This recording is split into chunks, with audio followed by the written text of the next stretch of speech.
بسم اللہ الرحمن الرحیم۔ شروع اللہ کے نام سے جو بڑا مہربان نہایت رحم کرنے والا ہے۔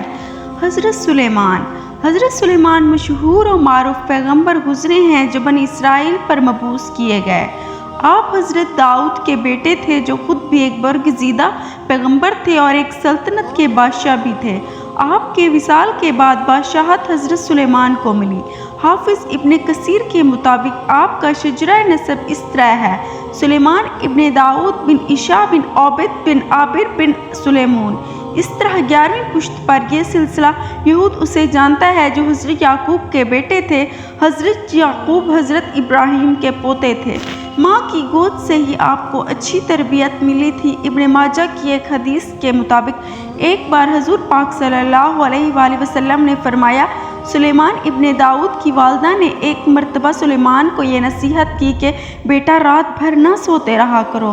رات کے اکثر حصے کو نیند میں گزارنا انسان کو قیامت کے دن اعمال خیر سے محتاجی بنا دیتا ہے۔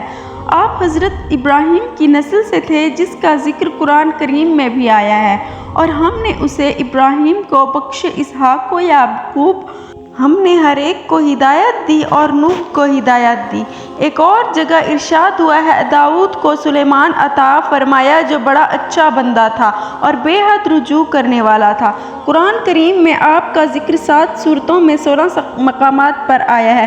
سورۃ البقرہ، سورۃ النساء، سورۃ الانعام، سورۃ الانبیاء، سورۃ النمل، سورۃ السبا میں آیا ہے۔ حضرت سلیمان کا بچپن شہزادوں کی مانند گزرا۔ حق تعالیٰ نے فہم و ذہانت بچپن سے ہی عطا فرمائی تھی۔ سن شعور تک پہنچنے سے پہلے ہی بڑے بڑے مقدمات کے فیصلے کر لیا کرتے تھے۔ اللہ نے چونکہ آپ کو نبوت کے لیے پہلے ہی چن لیا تھا، اسی لیے تمام سردار اور موج سے بھی واقف کرا دیا تھا۔ پھر پیغمبر باپ کی صحبت میں رہ کر آپ کا علم اور نکھر گیا۔ مورخین لکھتے ہیں کہ جب حضرت سلیمان علیہ السلام سن رشد کو پہنچے تو حضرت داؤد کو لوہے کی صنعت کا علم دیا گیا۔ پرندے و پہاڑ آپ کے ساتھ پروردگار عالم کی حمد و ثنا کرتے تھے۔ آپ کو دیگر علوم کے ساتھ پرندوں کی بولیاں سمجھنے کا علم بھی دیا گیا تھا۔ ارشاد باری تعالیٰ ہے، اور داؤد کے وارث سلیمان ہوئے اور کہنے لگے، لوگوں ہمیں پرندوں کی بولی سکھائی گئی ہے اور ہم سب کچھ میں سے دیے گئے ہیں۔ بے شک یہ کھلا فضل الہی ہے۔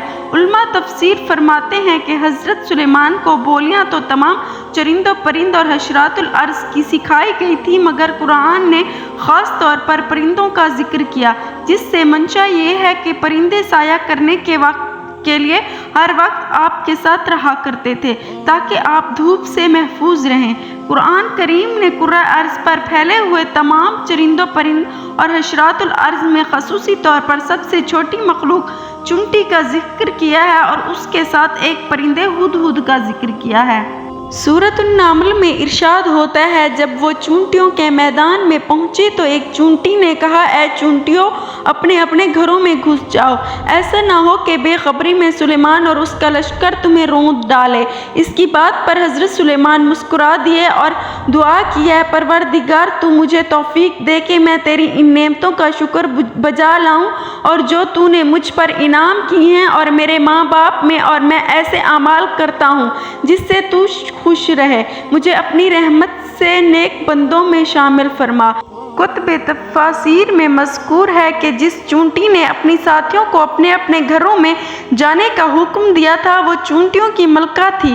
ایک روایت میں یہ بھی ملتا ہے کہ حضرت سلیمان نے کشمالہ نامی چونٹی سے بات بھی کی تھی۔ قرآن حکیم کی درج بالا آیات سے ثابت ہوتا ہے کہ حضرت داؤد حضرت سلیمان کے پاس ایک ایسی نعمت تھی جسے در حقیقت ایک معجزہ کہا جا سکتا ہے کہ دونوں باپ بیٹے تمام جانوروں کی بولیاں سمجھتے تھے۔ شاہ عبد القادر فرماتے ہیں کہ اللہ نے حضرت سلیمان پر بے انتہا احسانات کیے اور یہاں تک فرمایا کہ اس بے انتہا دولت کو خرچ کرنے میں تم سے کوئی باز پرس نہیں ہے، مگر اس کے باوجود ایک بادشاہ کے ہوتے ہوئے بھی سلیمان علیہ السلام نے اس دولت کو مخلوق خدا کی خدمت کے لیے امانت الہی سمجھا۔ آپ اپنی ذات پر اس میں سے کچھ صرف نہ کرتے تھے بلکہ اپنی روزی نوکریاں بنا کر حاصل کرتے تھے۔ حضرت سلیمان علیہ السلام کو تعمیرات یعنی پرشوکت عمارتیں اوپریت قلعوں کی تعمیر میں خاصی مہارت اور دلچسپی تھی۔ وہ اس تعمیر میں گارے اور چونے کے استعمال کی بجائے کسی سیال دھات کا استعمال چاہتے تھے۔ حق تعالیٰ نے ان کی خواہش اس طرح پورے کی، زیر زمین تانبے کو سیال شکل دے دی۔ اس سے قبل کوئی بھی شخص تانبے یا کسی اور دھات کو سیال شکل میں تبدیل کرنے کا ماہر نہ تھا۔ یہ معجزہ تھا جو سب سے پہلے آپ کو عطا ہوا۔ اللہ تعالیٰ نے حضرت سلیمان پر یہ انعام کیا کہ زمین کے جس حصوں میں تانبا پانی کی طرح بہہ رہا تھا، ان چشموں کو آپ پر آشکار کر دیا۔ اس سے قبل کوئی شخص زمین کے اندر دھات کے چشموں سے واقف نہیں تھا۔ ایک روایت کے مطابق تانبے کے یہ کرشمے یمن میں واقع تھے۔ اللہ تعالیٰ نے ہوا کو بھی حضرت سلیمان کے لیے مسخر کر دیا تھا۔ یہ بھی ایک معجزہ ہے۔ آپ جب چاہتے صبح کو 1 مہینے کی مسافت اور شام کو 1 مہینے کی مسافت کی مقدار سفر کر لیتے تھے۔ قرآن کریم نے اس سے متعلق 3 باتیں بیان فرمائی ہیں۔ ہوا کو سلیمان کے حق میں مسخر کر دیا تھا۔ ہوا ان کے حکم کی اس طرح تابع تھی کہ شدید اور تند ہونے کے باوجود ان کے حکم پر نرم یعنی دھیمی پڑ جاتی تھی۔